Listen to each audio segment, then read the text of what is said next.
खोथाया जाहैबाय जों स्पेसिफिक स्किमनि खोथाखौ बुङाखै थारमाने बेफोरबायदि जेनाखि गाज्रि खामानि बियो बे मोनसेल' स्पेसिफिक खामानिनि एगेन्सै जायाखै गुबुन गुबुन खामानिनि एगेन्सैबो जादों दा बिनि थाखायनो प्रपार इनभेस्टिगेशननि थाखाय जोङो क'क्राझार पुलिस स्टेशनाव एफआइआर खौ होनाय जादों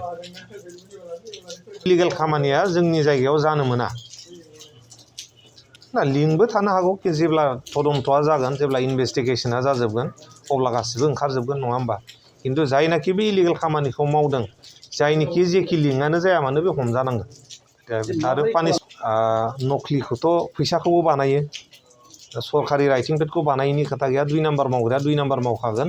आरो बे बुस्थुआ 2 नाम्बारखायनो दिनै जोङो हमनो मोन्दों कि बियो 2 नाम्बार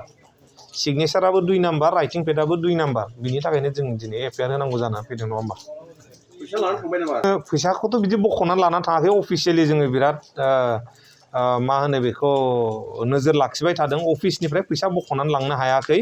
खिन्थु कन्ट्राक्टर आरो साप्लायारफोरनिफ्राय बिसोरखौ फैसा खांबाय होननाय जों मिथिनानै मोनदों होनायनि जेनाखि गोनांथि बेनो जाहैबाय जोंना मानगोनां जोंनि चिफ बिथांनि जेनाखि अफिसियेल पेड बेखौ 2 नाम्बार खालामनानै आरो सिगनेचारखौबो 2 नाम्बार खालामनानै गोबां कन्ट्राक्टर बा साप्लायारफोरनिफ्राय बिल होगोन बा खामानि होगोन होननानै पेडआव लिरनानै सिगनेचार होनानै थाखा खांबाय थानायखौ जोङो गोबां मानसिनिफ्राय मिथिनो मोन्दों आरो जाय बिजाग्रा बिथांमोनाबो जोंनो इनफरमेसन होदों आरो जोंनाव माखासे प्रुफ दङ आरो बिथांमोना अलरेडि मिथियै मानसिफोरनिफ्राय गोबां एमाउन्ट कालेक्ट खालामबाय होननानै जों मिथिनो मोन्दों बिनि थाखायनो जायफोर बे खामानिखौ मावदों बिथांमोनखौ हमनो थाखाय जोङो क'क्राझार पुलिस स्टेशनाव बे एफआइआर खौ होनांगौ जानानै फैयो माब्लानिफ्राय सोलिबोदों बेबायदि इलिगेल खामानि इलिगेल खामानिया सिगांनिफ्रायनो फिसा फिसौआ सोलिबाय थादों नाथाय नैबे जेनाखि लेटेस्ट जों खबर मोननाय मथेबा जेनाखि लेटेस्ट एफआइआरनि एगेन्सै जिथुनाखि खामानि सोलिबाय थादों बियो जोबोर गिदिर मोनसे लिंक दङ होननानै जोङो आन्दाज खालामनाय जादों बेखौथ' आं मिन्थिथ'आ जुदि जों नुनो मोन्दों जे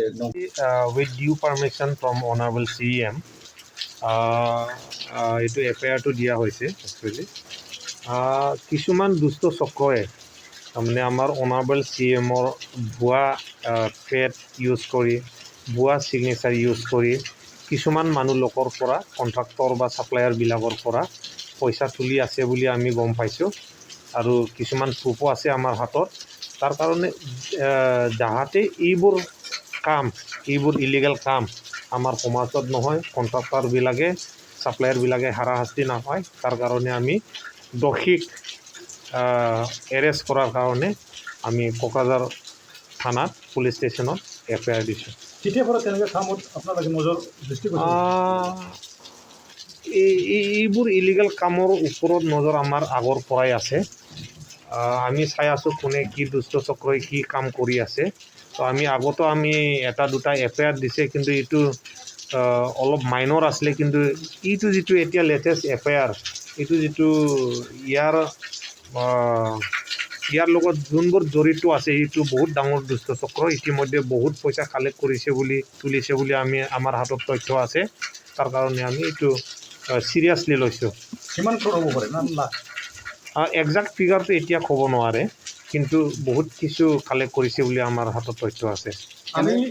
এইটো এতিয়া তদন্ত হৈ আছে তদন্ত হোৱাৰ পিছতে গম পাব এইটো কাৰ চিনাকি কাৰ কি হয় এইটো এতিয়া ক'ব নোৱাৰে